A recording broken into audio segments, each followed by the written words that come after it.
Hello everyone, this is Vinod Kumar Verma and you are welcome to Madhuban BK English classes. Today in this video, we are going to learn next part of parts of a speech. In our previous videos, we have already learnt noun, pronoun, verb, adjective, preposition. So today we are going to learn conjunction and interjection. Okay, so let's get started. तो चलिए शुरू करते हैं और देखते हैं conjunction क्या है.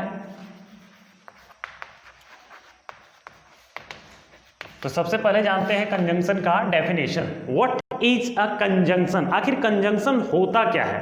कंजंक्शन मीन्स संयोजक, जोड़ने वाला शब्द. यानी कि क्या करता है, देखिए जब भी हम कोई सेंटेंस बनाते हैं ना, जब हमें सेंटेंस जोड़ना पड़ता है, वर्ड्स को जोड़ना पड़ता है, तो हम क्या करते हैं, कंजंक्शन का यूज करते हैं. सो ये टॉपिक जो है कंजंक्शन बहुत ही इंपॉर्टेंट है, क्योंकि कंजंक्शन के नॉलेज के बिना आप लंबे लंबे जो सेंटेंसेस होते हैं ना, वाक्य बना ही नहीं सकते. जब लिखने की बारी आती है तो आप लिख ही नहीं सकते हैं. तो इनका नॉलेज तो होना एकदम जरूरी है. कंजंक्शन बहुत ज़्यादा इंपॉर्टेंट है, बहुत ज़्यादा. तो चलिए देखते हैं कंजंक्शन क्या है. First of all, a conjunction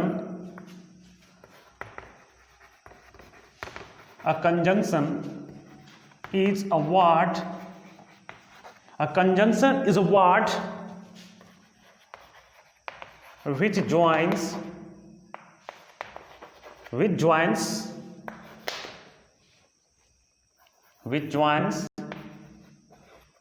two or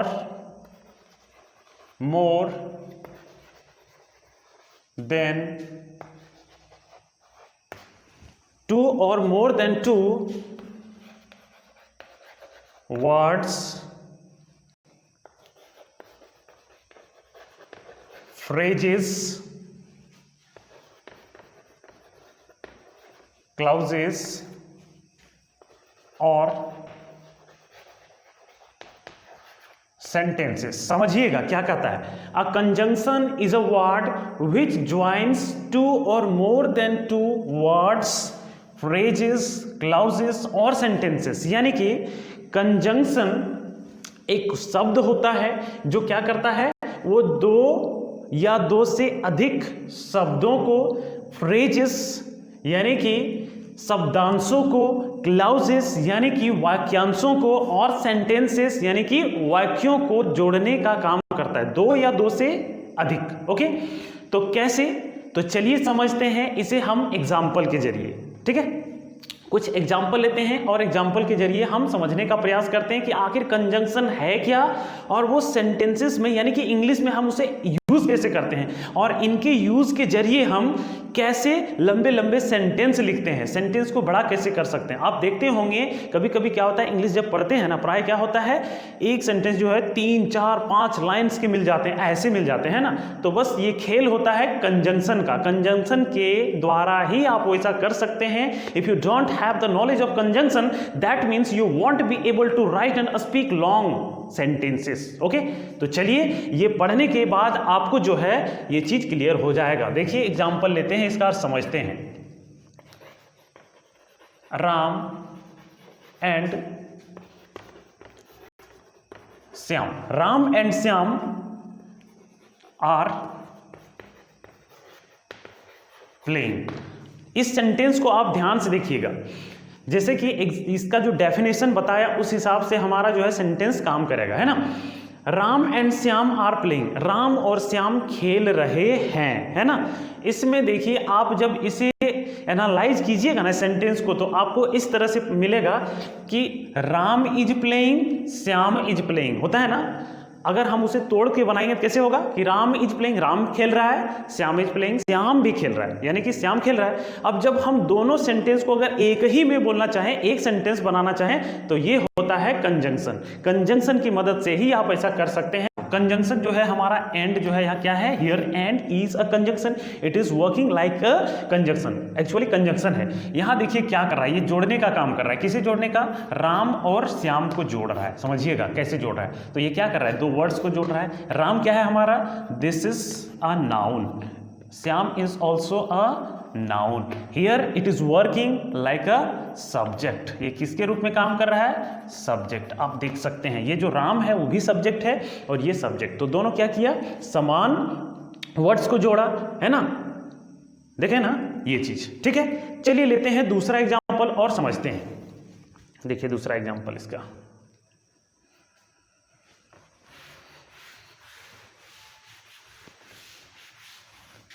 चलिए लेते हैं इसका सेकंड एग्जाम्पल और समझते हैं कि कंजंक्शन कैसे काम करता है।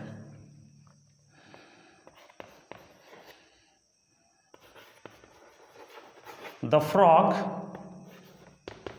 Frog lives in water and on land. चलिए हमने एक सेंटेंस इस तरह का लिया कि the frog lives in water and on land. आप समझिएगा इस सेंटेंस को थोड़ा बढ़िया से कि इसमें हमारा जो है एंड, यहाँ एंड तो कंजंक्शन है ही, क्या है ये? इन वाटर एंड ऑन लैंड, ये दोनों को जोड़ रहा है, ठीक है। तो इन वाटर और ऑन लैंड ये क्या है?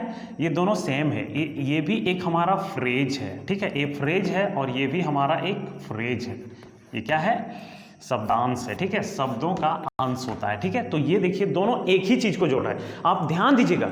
अब यहां से आपको क्या पता चलेगा कि कंजंक्शंस जो होते हैं ना, conjunctions are of two types. First coordinating conjunctions and subordinating conjunctions. ये कोऑर्डिनेटिंग कंजंक्शंस क्या होते हैं, सबऑर्डिनेटिंग कंजंक्शंस क्या होते हैं?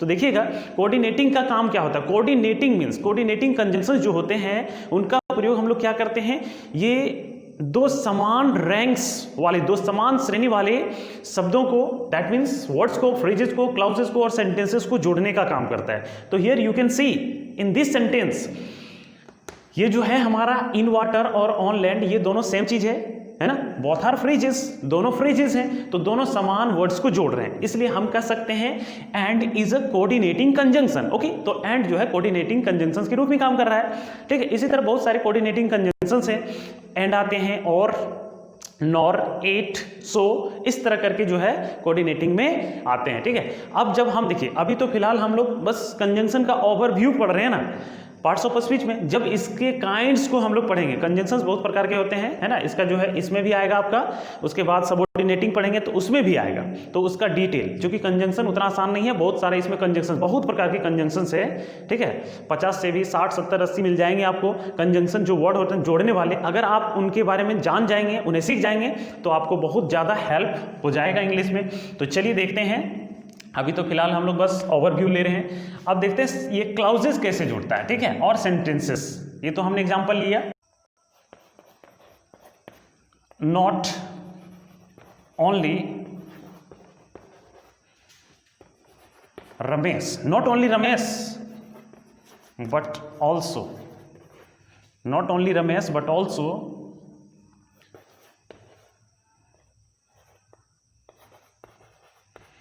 रेशमी, not only Ramesh but also Reshmi went to school। इस सेंटेंस को थोड़ा देखिएगा, not only Ramesh but also Reshmi went to school।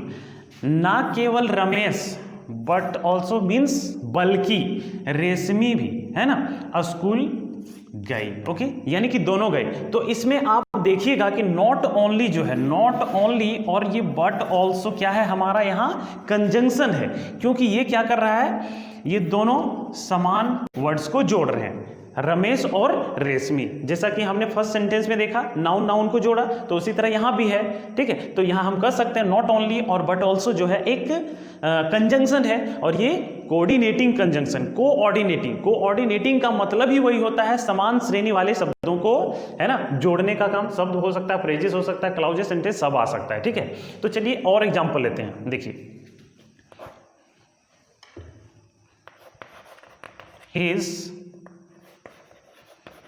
father is poor but his father is poor but honest. अब इस सेंटेंस को आप ध्यान से देखिए, his father is poor but honest. यहां देखिए आप इसे पुअर और थोड़ा ऑनेस्ट को देखिए, और यहां बट को भी देख लीजिए आप। तो here but is a conjunction. Okay, but जो है हमारा कंजंक्शन है। क्यों? क्योंकि ये देखिए आप क्या कर रहा है ये? पुअर और ऑनेस्ट को जोड़ने का काम कर रहा है। तो पुअर क्या है हमारा? ये देखिए एडजेक्टिव है और ये भी एडजेक्टिव है, दोनों एडजेक्टिव है ना। पुअर भी एडजेक्टिव है और ऑनेस्ट भी एडजेक्टिव है, तो हम कह सकते हैं दोनों समान रैंक वाले को ये जोड़ रहा है, दोनों समान श्रेणी का है।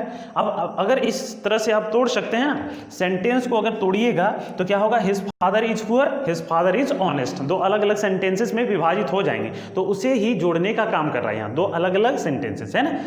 तो यहाँ कह सकते हैं बट जो है एक कंजंक्शन है, ठीक है। इस तरह से बहुत सारे कंजंक्शंस होते हैं, बहुत सारे, ठीक है। तो फिलहाल तो आज हम लोग उतना नहीं पढ़ पाएंगे कंप्लीट, क्योंकि उसके लिए अलग अलग वीडियोस हम बनाएंगे और उसके डिटेल नॉलेज लेंगे, है ना।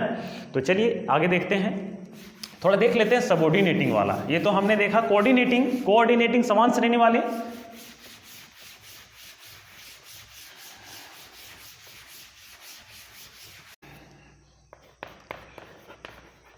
I shall help you. I shall help you if you come to me. इस सेंटेंस को आप थोड़ा ध्यान से देखिए। I shall help you if you come to me. I shall help you, मैं तुम्हारी मदद करूंगा अगर तुम मेरे पास आओगे, ठीक है। अब यहां इफ देखिए, इफ क्या कर रहा है? कंजंक्शन है। इफ कंजंक्शन का काम कर रहा है, क्योंकि ये दो सेंटेंसेस को यानी दो क्लाउज को जोड़ा है। ये दो clauses, here we have two clauses in this sentence. First clause is I shall help you and second clause is I if you come to me. यहां दो क्लाउजेस हैं। देखिए क्लाउज में क्या होता है? क्लाउज भी दो प्रकार का, मेनली क्लाउज दो प्रकार का सिंपली। एक होता है प्रिंसिपल क्लाउज, मेन क्लाउज कहते हैं उसे, और उसे इंडिपेंडेंट क्लाउज भी कह सकते हैं, ठीक है। और दूसरा सबऑर्डिनेट क्लाउज, और उसे आप कह सकते हैं डिपेंडेंट क्लाउज, ओके। यानी कि एक clause independent clause, main clause, principal clause किसे कहते हैं? जो अपना मीनिंग खुद देता है, यानी कि अपने मीनिंग के लिए वो किसी भी दूसरे क्लाउज पर डिपेंडेंट नहीं होता है, ओके। बट जस्ट ऑपोजिट इसका क्या होता है? जो डिपेंडेंट क्लाउज होता है वो दूसरे पर निर्भर रहता है, दूसरे मींस प्रिंसिपल क्लाउज पर निर्भर करता है ना। It is dependent on the principal clause for its meaning, okay. क्योंकि इसका मीनिंग जो है क्लियर नहीं होगा जब तक ये इस पर डिपेंडेंट नहीं होगा। तो देखिए अगर हम सिर्फ इतना बोलते हैं ना, if you come to me, अगर तुम मेरे पास आओगे, क्या इससे कोई मीनिंग निकल रहा है? यस, मीनिंग तो निकल रहा है, लेकिन कंप्लीट मीनिंग नहीं निकल रहा है, ओके। तो ये हम कह सकते हैं ये डिपेंडेंट है, क्योंकि इसका जो है इस पर डिपेंडेंट, अगर ये इस पर निर्भर है तब उसका मीनिंग होगा कि I shall help you if you come to me, अगर तुम मेरे पास आओगे तो मैं तुम्हारी मदद करूंगा। देखिए सेंटेंस कंप्लीट हुआ। तो यहां क्या है हमारा? इफ जो है एक कंजंक्शन है, और कौन सा कंजंक्शन है? सबऑर्डिनेटिंग, क्योंकि सबऑर्डिनेटिंग का काम ही वही होता है, दो क्लाउजेस को जोड़ना, है ना। और वो क्या है? सबऑर्डिनेटिंग कंजंक्शन जो जुड़ते हैं और जो क्लाउज में लगता है वो क्लाउज होता है सबऑर्डिनेटिंग, यानी कि जो डिपेंडेंट रहता है, क्योंकि वो जब तक प्रिंसिपल क्लाउज पर डिपेंड नहीं होगा, यानी इसका हेल्प नहीं मिलेगा, तब तक उसका मीनिंग, है ना, मीनिंग जो है क्लियर नहीं होगा, ओके। तो ये था हमारा, इसे भी हम पढ़ेंगे। देखिए सबऑर्डिनेटिंग भी बहुत प्रकार के होते हैं, अलग अलग सबऑर्डिनेट, टाइम का जो होता है अलग दिखाता है, रीजन का अलग दिखाता है। तो चलिए दूसरा एग्जाम्पल लेते हैं और समझने का प्रयास करते हैं। He did not go to a school. He did not go to a school because he was ill. आप इस सेंटेंस को थोड़ा देखिएगा ध्यान से। He did not go to a school. He did not go to a school because he was ill. यहाँ देखिए because जो है वो हमारा कंजंक्शन है। ऐसा क्यों? क्योंकि ये जो है जोड़ने का काम कर रहा है, दो सेंटेंसेस को जोड़ने का काम कर रहा है ना।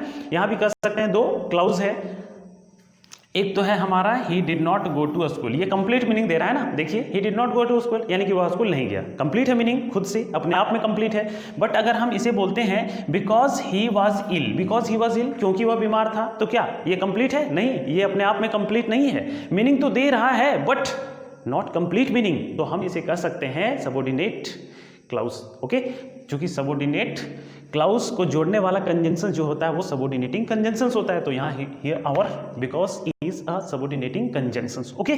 तो ये था हमारा बिकॉज। तो इस तरह से कंजंक्शन होता है, ठीक है। और भी बहुत सारे कंजंक्शंस हैं, बहुत सारे हैं, ठीक है। लेकिन आज हम लोग फिलहाल इतने पढ़े चैप्टर को डिटेल में अध्ययन करेंगे, उसमें हम वन बाय वन करके जितने भी कंजंक्शंस हैं सबको हम लोग कवर करेंगे, ठीक है। तो चलिए अब आगे बढ़ते हैं और देखते हैं इंटरजेक्शन। कंजंक्शन यही स्टॉप करते हैं आज।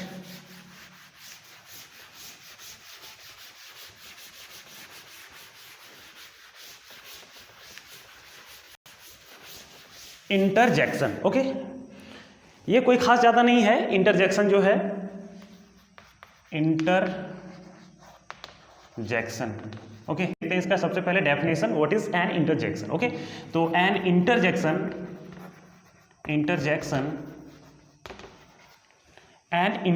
Okay, an interjection is a what, an interjection is a what which expresses some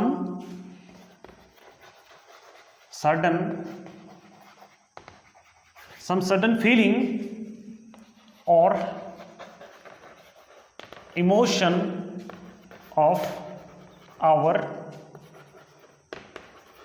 mind। देखिए इंटरजेक्शन क्या है। An interjection is a word which expresses some sudden feeling of our, है ना, sudden feeling और emotion of our mind। यानी कि interjection विस्मयादि बोधक जो होता है वह शब्द होता है जो क्या करता है, ये हमारे माइंड के, ठीक है, जो माइंड में अचानक से जो फीलिंग आती है, अनुभव होती है, उसको एक्सप्रेस करता है, ठीक है। जैसे कभी कभी क्या होते हैं, हम अचानक से खुश हो जाते हैं, कभी कभी अचानक से उदास हो जाते हैं, तो उस सिचुएशन में कुछ हम इंटरजेक्शन जो होता है ना, इंटरजेक्शन इस वर्ड्स को यूज करते हैं। देखिए कैसे, ऐसे सेंटेंसेस एग्जांपल के जरिए समझते हैं। क्या होता है, जैसे हम खुश होते हैं ना, मान लीजिए आप मैच खेल रहे हैं और मैच जीत गए, तो क्या करते हैं, इंजॉय करते हैं ना। तो ऐसे लिखते हैं,